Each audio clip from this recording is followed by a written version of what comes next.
அத்தியாயம் 116 ராணியின் முடிசூட்டு விழா. திட்டம் திருத்தப்பட்டது. டெத் நைட் கிங்கை முடிந்தவரை அதிக சக்தியைக் காட்டச் சொல்லுங்கள், பின்னர் இறந்துவிட்டதாக நடிக்கவும். இந்த திட்டம் இளவரசி எலெனாவை ராணியாகவும் புனிதராகவும் மாற்றும். எடிசாவின் உத்தரவுகள் நேரடியானவை. நெக்ரோஸ் உத்தரவுகளுடன் கூடிய காகிதத்தை டெத் நைட் கிங்கிடம் கொடுத்தார். அறிவுறுத்தல்களை உறுதிப்படுத்திய பிறகு டெத் நைட் கிங் மெதுவாக முன்னேறத் தொடங்கினார். அவர் மறைத்து வைக்க வேண்டிய கட்டாயத்தில் இருந்த சக்தியை கட்டவிழ்த்துவிட வேண்டிய நேரம் இது. அந்த நொடியில் சூழல் மாறியது. வானத்தில் சிவப்பு மேகங்கள் உருவாகின. அவற்றுக்கிடையே மின்னல்கள் மின்னின, இடி முழக்கங்களுடன். விரைவில் கருப்பு மின்னல் தரையில் தாக்கியது. கருப்பு மின்னல் டெத் நைட் கிங்கை நேரடியாகத் தாக்கியது. அதே நேரத்தில் இருளின் ஒரு பெரிய ஒளி அவரது கருப்பு கவசத்தை சூழ்ந்தது. கொம்புகள் போன்ற கூர்மையான அவரது தலைக்கவசம் அதன் கீழே ஒளிரும் சிவப்பு கண்களை வெளிப்படுத்தியது. இருண்ட ஒளி அங்கு நிற்கவில்லை. அது அவருக்குப் பின்னால் கூடி மிகப்பெரிய இறக்கைகளை உருவாக்கியது. ஒரு டிமன் நரகத்திலிருந்து வெளியே வந்திருந்தால் அது இப்படித்தான் இருக்கும். டெத் நைட் கிங்கின் உருமாற்றத்தைக் கண்டவர்கள் கட்டுக்கடங்காமல் நடுங்கத் தொடங்கினர். இது உண்மையாக இருக்க முடியாது. துணைத் தளபதி ரியானா தன்முன் இருந்த காட்சியைக் கண்டு மூச்சுத் திணற மட்டுமே முடிந்தது. அவள் தொண்டையில் மூச்சுத் திணறியது. அவள் இதயம் வெடித்துவிடும் போல் துடித்தது. முந்தைய தாக்குதலில் இருந்து தப்பிய புனித மாவீரர்களும் பயத்தால் செயலிழந்து நிற்கக்கூட முடியாமல் தவித்தனர். அவர்கள் நடுங்கும் கைகளால் தங்கள் வாள்களைப் பற்றிக் கொண்டு ஒருவருக்கொருவர் ஆதரவிற்காக சாய்ந்தனர். அவர்களால் எதுவும் செய்ய முடியவில்லை. இளவரசி எலெனா தலைமையிலான மாவீரர்களும் அதே சூழ்நிலையில் இருந்தனர். அவர்கள் பயந்த பார்வைகளைப் பரிமாறிக்கொண்டு தயக்கத்துடன் பின்னோக்கி அடியெடுத்து வைத்தனர். யாரோ ஒருவரின் வாளும் கேடயமும் தரையில் சத்தமிட்டன. ஆனால் அவற்றை எடுக்க யாருக்கும் தைரியமில்லை. தீமையை வெல்வதாக சபதம் செய்த புனித மாவீரர்கள் கூட பயந்தனர். மாவீரர்களும் வேறுபட்டவர்கள் அல்ல.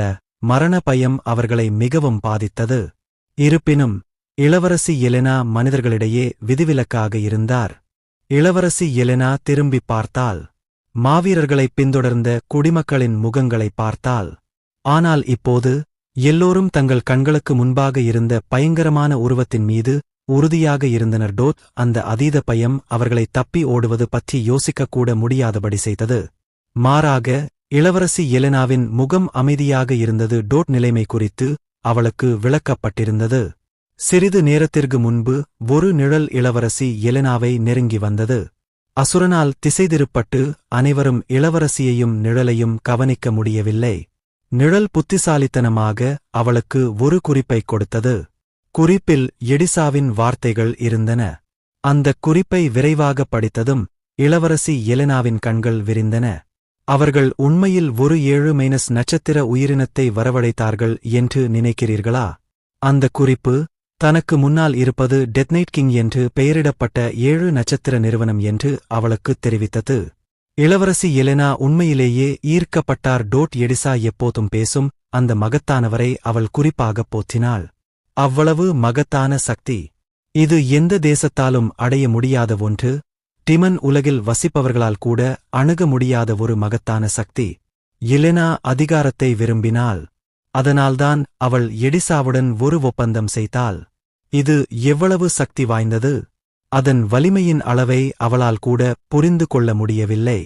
அது உண்மையிலேயே எல்லையற்றது. அத்தகைய ஒரு உயிரினம் தனக்கு உதவுவதை அறிந்து இளவரசி எலெனா மிகுந்த மகிழ்ச்சியின் அலையை உணர்ந்தாள்.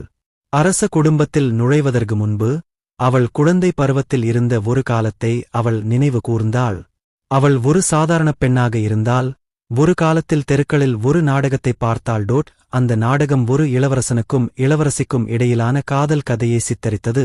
அது அவளுடைய இதயத்தை துடிக்க வைத்தது. நாடகத்தில் காதல் கதையை பார்க்கும் பெண்ணைப் போலவே எலெனா இப்போது டெத் நைட் கிங்கை பார்த்தாள். நாடகத்தில் வரும் காதல் கதை கற்பனையானது. ஆனால் அவளுக்கு முன்னால் இருந்த காட்சி நிஜம். அவங்க எனக்கு இவ்வளவு உதவி பண்ணுவாங்கன்னு நினைச்சுப் பார்க்கறதுக்கு.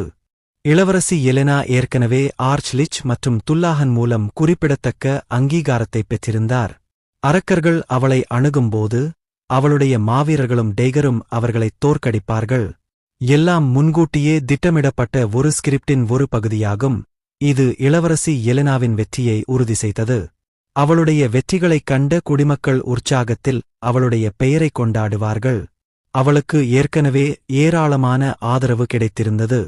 இந்த அளவிலான அங்கீகாரத்துடன் அவள் அரியணையை நெருங்க முடியும். இருப்பினும் மற்றவர்கள் அதை அப்படிப் பார்க்கவில்லை என்று தோன்றியது. உனக்கு இன்னும் உறுதியான முடிவு வேணும் இல்லையா, லேடி எடிசா? அதனால்தான் அவர்கள் 7 நட்சத்திர அட்டையை விளையாடினார்கள். இது சக்தி வாய்ந்தவர்களின் பாக்கியம், சூழ்நிலைகளை அவர்களின் விருப்பத்திற்கு ஏற்ப வடிவமைக்கும் திறன். இளவரசி எலெனா தனது குதிரையை வழிநடத்திச் சென்று மாவீரர்களுக்கு முன்னால் முன்னேறினார். இளவரசி, நீங்க அப்படி செய்யக்கூடாது. இது ரொம்ப ஆபத்தானது. அவளுடைய விசுவாசமான குதிரை வீரன் லெனான் அவளை தடுத்து நிறுத்த முயன்றான். ஆனால் அவளுடைய உறுதி அசைக்க முடியாததாக இருந்தது. பரவாயில்லை லெனான். இளவரசி எலெனா அவருக்கு உறுதியளித்தார். நாம் இதைச் செய்ய முடியும். அவள் நம்பிக்கையூட்டும் வார்த்தைகளைப் பேசினாள். வெள்ளி கவசம் அணிந்து வெள்ளைக் குதிரையை வழிநடத்தி இளவரசி எலெனா முன்னேறினாள். லெனனின் கண்கள் தன்னை நெருக்கமாகப் பின்தொடர்ந்து வரும் டெய்கரை பார்த்தன. அவள் ஏன் இவ்வளவு தன்னம்பிக்கையுடன் இருக்கிறாள்? லெனானால் அதைப் புரிந்து கொள்ள முடியவில்லை. அவர்களுக்கு முன்னால் இருப்பது அவர்களால் தோற்கடிக்க முடியாத ஒரு அரக்கன். கண்டத்தில் உள்ள அனைத்து நாடுகளும் ஒன்றிணைந்து ஒரு பயணத்தை மேற்கொண்டாலும் அவர்களால் அதைப் பிடிக்க முடியுமா? அவர்களின் தற்போதைய படைகளுடன் அந்த அரக்கனை எதிர்கொள்வது பயனற்ற மரணமாக இருக்கும். அவர்கள் நிச்சயமாக இறந்து விடுவார்கள். ஆனாலும் லெனான் முரண்பட்டார். நான் உண்மையிலேயே அவ்வளவு பயனற்ற ஆளா? இளவரசி எலெனாவின் உறுதியான உருவம் தயக்கமின்றி முன்னேறுவதை அவர் பார்த்தார். சர் டெய்கர் உண்மையாக பின்தொடர்ந்தார். மாஸ்டர் டெய்கர் மறு இளவரசிக்கு உதவ இங்கே இருக்கிறார். ஒரு காலத்தில் புனித வீரராக இருந்தபோதிலும் சர் டெய்கர் நம்பிக்கையுடன் முன்னேறினார். அவரைச் சுற்றியுள்ள பயமுறுத்தும் புனித வீராங்கனைகளுக்கு இது முற்றிலும் மாறுபட்டது. தைரியம் இப்படித்தான் இருக்குமா? இல்லை, இது வெறும் துணிச்சல் அல்ல. மனிதகுலத்தைக் காப்பாற்ற முயன்றவர்களிடமிருந்து மட்டுமே வந்த கடமையும் இரட்சிப்பும் அது. லெனான் தன் முஷ்டியை இறுக்கமாகப் பற்றிக் கொண்டான். இளவரசி, நான் உங்களுடன் இணைவேன். அவன் முன்னோக்கி ஓடினான். தான் தேர்ந்தெடுத்தன் விளைவு என்னவாக இருக்கும் என்று அவனுக்குத் தெரியாது. அது ஒரு பயனற்ற மரணத்தில் முடியக்கூடும். ஆனாலும் அவர் தனது முடிவை எடுத்தார். அவர் ஒரு சாதாரண மனிதரிலிருந்து ஒரு குதிரை வீரராக உயர்ந்திருந்தாலும் எண்ணற்ற பாகுபாடுகளைச் சந்தித்தார். இளவரசியின் மெய்க்காப்பாளராக இருந்தாலும் பாரபட்சம் மறைந்துவிடவில்லை. ஆனால் இளவரசி எலெனா வித்தியாசமாக இருந்தார். இளவரசி எனக்குக் காட்டிய கருணைக்கு நான் கைமாறு செய்வேன். மரணத்தை எதிர்கொண்டாலும் கூட அவன் அவளைப் பாதுகாப்பான். அது லெனனின் கடமை. இளவரசி எலெனா தலைமையில் டெய்கரும் லெனனும் முன்னேறினர். இதைக் கண்டதும் மன உறுதி குலைந்த மாவீரர்கள் தலையை உயர்த்தத் தொடங்கினர். இதுவரை நிலைமை மிகவும் எளிதாக இருந்தது. 5 நட்சத்திர ஆர்ச் லிச்சை தொடர்ந்து எதிர்கொண்டதால் மாவீரர்கள் ஒரு கணம் தங்கள் பாதுகாப்பை குறைத்துவிட்டனர். ஆனால் ஒரு பெரிய பிரசன்னத்தின் தோற்றம் அனைவரையும் பயத்தில் தலை குனியச் செய்தது. சிலர் தப்பி ஓடவும் ஆசைப்பட்டனர். ஆனால் இளவரசி எலெனா தைரியத்துடன் முன்னேறுவதைப் பாருங்கள். இளவரசி முன்னேற துணிச்சலைத் திரட்ட முடிந்தால் அவர்கள், அரச மாவீரர்கள், என்ன செய்து கொண்டிருந்தார்கள்? ஆமாம், எங்களுக்கு இன்னும் நம்பிக்கை இருக்கு. மாவீரர்களில் ஒருவர் கத்தினார். நம்பிக்கை? ஆமாம், அவர்கள் இப்போது பின்வாங்கினால் கருட ராஜ்ஜியம் எப்படியும் வீழ்ந்துவிடும். அவர்கள் ஏன் மாவீரர்களாக மாறினர்? அரச குடும்பத்தை பாதுகாக்கவா? இல்லை. அரச குடும்பத்தை பாதுகாக்கவா? இல்லை. சிறிய அளவில், ஒருவேளை. ஆனால் அது ஒரு மாவீரரின் முழுமையான குறிக்கோளும் நோக்கமும் அல்ல. அவர்கள் தங்கள் வாழ்களை எடுத்துக்கொண்டு ராஜ்ஜியத்தை பாதுகாப்பதற்காக நித்திய விசுவாசத்தை சத்தியம் செய்தனர். தங்கள் குடும்பங்களுடனான மகிழ்ச்சியான நினைவுகளைப் பாதுகாக்க தங்கள் தோழர்களுடன் நட்புறவை வளர்க்க கழித்த நாட்கள். நம்பிக்கை இல்லை என்பதல்ல, ஒரு சிறிய நம்பிக்கை துளிகூட அவர்களை செயலில் ஈடுபடத் தூண்டும். மாவீரர்கள் தங்கள் விழுந்த வாள்களையும் கேடயங்களையும் எடுத்தார்கள். அவர்கள் வீரத்தைப் பற்றிக் கத்தவில்லை, அது இப்போது ஒரு மங்கலான நினைவாகிவிட்டது. அவர்களின் லீஜ், இளவரசி கூட ராஜ்ஜியத்தை பாதுகாக்க பாடுபட்டு முன்மாதிரியாக இருந்தார். இப்போது மாவீரர்கள் தங்கள் சபதத்தைக் காட்ட வேண்டிய நேரம் இது. மாவீரர்கள் தங்கள் வாள்களை உயர்த்தி முன்னேறினர். மந்திரவாதிகள் தங்கள் மந்திரங்களை உச்சரிக்கத் தொடங்கினர். சும்மா நின்ற குடிமக்கள் ஆயுதமாகப் பயன்படுத்தக்கூடிய எதையும் எடுத்துக்கொண்டு பின்தொடர்ந்தனர். இளவரசி எலெனாவின் அச்சமற்ற செயல்கள் அனைவருக்கும் நம்பிக்கையை ஊட்டின. அந்த நேரத்தில் டெத் நைட் கிங் ஒரு அடி முன்னோக்கி எடுத்தார். ஒவ்வொரு அடியும் தரையை நடுங்க வைத்தது. சுற்றியுள்ள கட்டிடங்கள் பயத்தில் நடுங்குவது போல் தோன்றியது. அவை நடுங்குவது போல் இடிந்து விழுந்தன. இடிந்து விழுந்த கட்டமைப்புகளிலிருந்து வந்த தூசி டெத் நைட் கிங்கின் உருவத்தை ஓரளவு மறைத்தது. நான் மரணம். நான் விரக்தி. நான் மரணத்தின் ராஜா. நான் உனக்கு அழிவைக் கொண்டு வருவேன். எதிரொலித்த அந்த அசுரக்குரல் அனைவரையும் நடுங்க வைத்தது. நிச்சயமாக அது டெத் நைட் கிங்கின் உண்மையான குரல் அல்ல. அவருக்குப் பின்னால் நின்றவர்தான் பேசிக் கொண்டிருந்தார். மாறுவேடத்தில் வல்லவர் என்ற அவரது புகழுக்கு ஏற்ப அவரது நடிப்பு மிக உயர்ந்ததாக இருந்தது. டெத் நைட் கிங் தனது அதிகாரத்தை கட்டளைப்படி வெளிப்படுத்தினார். இனிமேல் வரதன் உரையாடலைக் கையாள்வார். பரிதாபகரமான மனிதர்களே, எறும்புகளைப் போல உயிர்வாழப் போராடுகிறார்கள். இளவரசி எலெனா, வெளியே வாருங்கள்.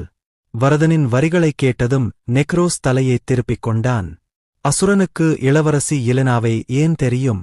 ஆனால் வார்த்தைகள் ஏற்கனவே பேசப்பட்டுவிட்டன. நெக்ரோஸ் அதை வெறுமனே தனது குறிப்பேட்டில் பதிவு செய்தான். ஒத்திசைவு இழப்பு. வரதன் தனது பாத்திரத்தில் அதிகமாக மூழ்கிவிடுகிறார். இருப்பினும் மக்கள் அதை பொருட்படுத்தவில்லை. அவர்கள் டெத் நைட் கிங்கை துணிச்சலுடன் எதிர்கொண்ட இளவரசி எலெனா மீது மட்டுமே கவனம் செலுத்தினர். இளவரசி எலெனா. இளவரசி எலெனா மீது வேறு யாரையும் விட அதிக ஆர்வம் கொண்ட ஒருவர் இருந்தார். அது துணைத் தளபதி ரியானா. ஒரு புனித வீராங்கனையான அவளும் கூட பயத்தில் நடுங்கிக் கொண்டிருந்தாள். ஆனால் இளவரசியின் செயல்கள் அச்சமற்றவை. அவளுடைய கண்ணியமான நடத்தை ஒரு பட்டாம்பூச்சி விளைவை உருவாக்கி மக்களுக்கு நம்பிக்கையை அளித்தது. எவ்வளவு அவமானகரமானது! வாழ்க்கையில் முதல் முறையாக துணைத் தளபதி ரியானா தன்னைப் பற்றி வெட்கப்பட்டாள். புனித மாவீரர்களின் ஒரு பகுதியாக இருப்பதில் அவள் எப்போதும் பெருமையுடன் வாழ்ந்தாள். புனித மாவீரர்கள் அவளுடைய அடையாளமாக இருந்தனர். மேலும் அவர் புனித மாவீரர்களின் உருவகமாக இருந்தார். ரியானாவுக்கு புனித மாவீரர்கள் எப்போதும் பெருமைக்குரியவர்களாகவே இருந்தனர். ஆனால் இப்போது அவளுக்கு பெருமை இல்லை, அவமானம் மட்டுமே. ஒரு சாதாரண இளவரசி கூட இவ்வளவு துணிச்சலாக செயல்பட முடிந்தால் அவள் என்ன செய்து கொண்டிருந்தாள்? இப்போதும் கூட இளவரசி எலெனா நம்பிக்கையுடன் அசுரனை நெருங்கிக் கொண்டிருந்தாள். அவன் தன்னை மரணத்தின் ராஜா என்று சொல்லிக் கொண்டான், இல்லையா? இங்கு நடந்த அனைத்தையும் அவள் ஆணையிடம் தெரிவிப்பாள். மேலும் இளவரசி எலெனாவைப் பற்றியும் அவள் தெரிவிக்க வேண்டும். நாங்கள் பிழைப்போமா என்று எனக்குத் தெரியவில்லை. துணைத் தளபதி ரியானா தனது விழுந்த வாளை எடுத்தார். அது சாதாரண வாள் அல்ல, ஆனால் புனித மாவீரர்களுக்கு ஆணையால் வழங்கப்பட்ட புனித வாள். அவள் இப்போது கைவிட்டால் அதைப் பயன்படுத்த அவளுக்குத் தகுதியில்லை. ரியானா எழுந்து நின்று கத்தினாள், தெய்வத்தின் ஒளியை நம்புங்கள். அவளுடைய குரல் காற்றில் எதிரொலித்தது. துணைத் தளபதியின் வார்த்தைகளைக் கேட்ட புனித மாவீரர்கள் மீண்டும் தங்கள் அமைதியைப் பெறத் தொடங்கினர். மரணத்தின் ராஜா என்று அழைக்கப்படும் அசுரனிடம் தோழர்களை இழந்த போதிலும் அவர்களால் சும்மா இருக்க முடியவில்லை. எதுவும் செய்யாமல் இருப்பது அவர்களின் வீழ்ந்த தோழர்களை அவமானப்படுத்தும். ரியானா தன் கைகளை ஒன்றாகக் கட்டிக்கொண்டாள். ஒளியின் தெய்வமே, பாவத்தால் கரைப்பட்ட இந்த நிலத்தில் உமது கருணை ஒளி இறங்கட்டும். அவள் ஜெபிக்கும்போது அவள் கைகளிலிருந்து ஒளி வெளிப்பட்டது. தீமையை வென்று இருளை உண்மையால் ஒளிரச் செய். எங்களுக்கு நம்பிக்கையை அருளு. எங்களை வழிநடத்து. பரந்த நிலப்பரப்பைக் கொண்ட ரியானாவின் சக்தி செயல்பட்டது. அவளுடைய பிரார்த்தனை முடிந்ததும் வானத்திலிருந்து ஒரு பிரகாசமான ஒளி கொட்டியது. சிவப்பு மேகங்களுக்கு இடையில் வானம் திறந்தது போல் இருந்தது. வானத்திலிருந்து கொட்டும் வெளிச்சத்தில் ஒரு உருவம் ரியானாவின் கண்களுக்குத் தெரிந்தது. அது இளவரசி எலெனா. விரக்தியின் மத்தியிலும் இளவரசி உறுதியான உறுதியுடன் முன்னேறினாள். ஒருவேளை உண்மையான நம்பிக்கை அங்கே இருக்கலாம். அந்த எண்ணம் ரியானாவின் மனதில் சிறிது நேரத்தில் தோன்றியது.